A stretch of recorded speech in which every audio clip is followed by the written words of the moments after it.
और देखिए, मालेगांव महात्मा गांधी विद्या मंदिर, ये जो एक मालेगांव की बहुत बड़ी संस्था है, मालेगांव की नहीं, नासिक जिले की एक बहुत बड़ी संस्था है।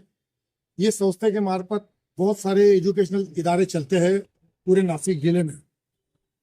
ये जो संस्था है, इनके एक स्कूल में एक जो टीचर है जिसका नाम है विलास दिगंबर पगार, इन्होंने एक फरियाद दाखिल की है मालेगांव कैंप पुलिस स्टेशन में। उस बुनियाद पे प्रशांत हिरे, वेंकटराव हिरे, अद्वय प्रशांत हिरे, अपूर्व प्रशांत हिरे, ये तीनों के खिलाफ मालेगांव कैंप पुलिस स्टेशन में गुना दाखिल का।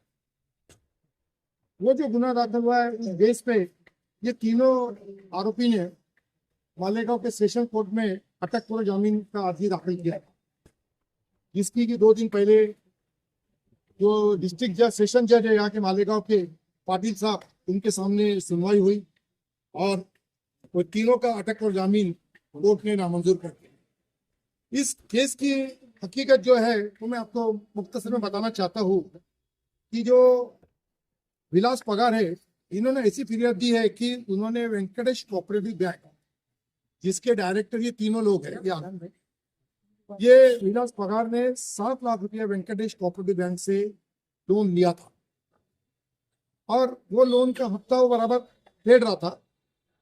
उसमें इंक्वायरी करने वेंकटेश कोऑपरेटिव बैंक में गया कि भाई कितना लोन अमाउंट बाकी है। उस टाइम उसको मालूम पड़ा कि उसका एक दूसरा भी लोन अकाउंट है। उसने जब उसकी तहकीकात की तो उसको मालूम पड़ा कि भाई उसकी बोगस दस्तखत करके एक 14 लाख का बोगस लोन अकाउंट तैयार किया गया था और वो लोन के लिए कोई भी प्रॉपर्टी मॉर्गेज की गई नहीं थी और वो 14 लाख का जो दूसरा बोगस लोन अकाउंट था, उसमें से जो अमाउंट था, लोन अमाउंट, वो 2 लोगों के नाम पे ट्रांसफर करा गया। उसमें से वो अमाउंट जो संस्था का जो अकाउंट है उसमें वो अमाउंट ट्रांसफर हुआ और उसमें से ये लोगों ने ये इसका बड़ा अपहार किया है।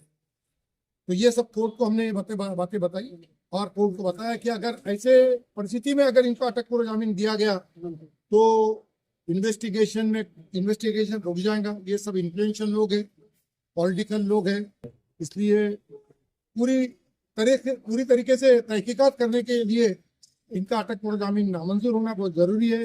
ये एक इकोनॉमिक ऑफेंस है, ये इकोनॉमिक मर्डर है। कोर्ट के बताते हुए कोर्ट ने हमारी दलील एक्सेप्ट करते हुए ये तीनों का अटक और जामीन आज नामंजूर कर दिया है।